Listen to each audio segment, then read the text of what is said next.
HD ക്യാമറകളിൽ കണ്ടുവരുന്ന വേറൊരു സെറ്റിംഗാണ് PTZ control.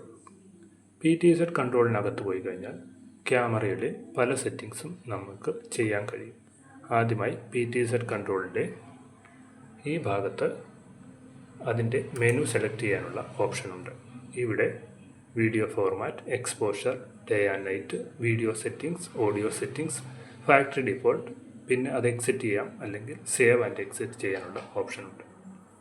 ഇവിടെ നമുക്കിപ്പോൾ വീഡിയോ ഫോർമാറ്റ് സെലക്ട് ചെയ്യാം. ആദ്യമായി അതിൽ ചെന്നിട്ട് ഈ ആരോ ഉപയോഗിച്ച് അപ്പ് ആൻഡ് ഡൗൺ ചെയ്യാൻ കഴിയുന്ന അപ്പ് ആൻഡ് ഡൗൺ ചെയ്ത ശേഷം വീണ്ടും മെനുവിൽ ക്ലിക്ക് ചെയ്താൽ അത് സെലക്ട് ആകും. പിന്നെ നമുക്ക് നമ്മുടെ ആവശ്യാനുസരണം ചേഞ്ച് ചെയ്യാൻ കഴിയുന്ന. ഇപ്പോൾ ഞാൻ എക്സിറ്റ് കൊടുക്കുകയാണ്. എക്സിറ്റ് കൊടുക്കുമ്പോൾ ഇവിടെ കൊണ്ടുവച്ച ശേഷം മെനുവിൽ ക്ലിക്ക് ചെയ്ത് കഴിഞ്ഞാൽ അത് എക്സിറ്റ് ആകും.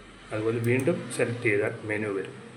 അവിടെ ഡേ ആൻഡ് നൈറ്റിലേക്കാണ് ഇപ്പോൾ പോകുന്നത്. ഡേ ആൻഡ് നൈറ്റിൽ പോയാൽ മെനു സെലക്ട് ചെയ്താൽ നിങ്ങൾക്ക് പല ഓപ്ഷൻസ് കിട്ടും. Mode, auto, IR light, on, smart IR, threshold, അങ്ങനെയെല്ലാം നമുക്ക് ഇതിൽ സെലക്ട് ചെയ്യാവുന്നതാണ്. വീണ്ടും നമ്മൾ എക്സിറ്റിൽ വന്ന ശേഷം മെനു ക്ലിക്ക് ചെയ്ത് കഴിഞ്ഞാൽ അത് തിരിച്ച് പഴയ സ്ഥിതിയിലേക്ക് വരുന്നതാണ്. വീണ്ടും മെനു ക്ലിക്ക് ചെയ്താൽ നമുക്ക് ഈ സെറ്റിങ്സ് എല്ലാം എടുക്കാൻ കഴിയുന്നതാണ്. ഇവിടെ നമുക്ക് ഓഡിയോ സെറ്റിങ്സിൽ പോയാൽ ഓഡിയോ ഓൺ ചെയ്യാം, ഓഫ് ചെയ്യാം. മൈക്ക് ഇവിടെ നിന്ന് ക്യാമറയിൽ നിന്ന് ഓൺ ചെയ്യാം, ഓഫ് ചെയ്യാം. മൈക്കിൻ്റെ വോളിയം സെലക്ട് ചെയ്യാം. വേണ്ടിയിട്ട് സേവ് കൊടുത്ത ശേഷം എക്സിറ്റ് ചെയ്യാം. അല്ലെങ്കിൽ ഇപ്പോൾ ഞാൻ വെറുതെ എക്സിറ്റ് ചെയ്യുകയാണ്.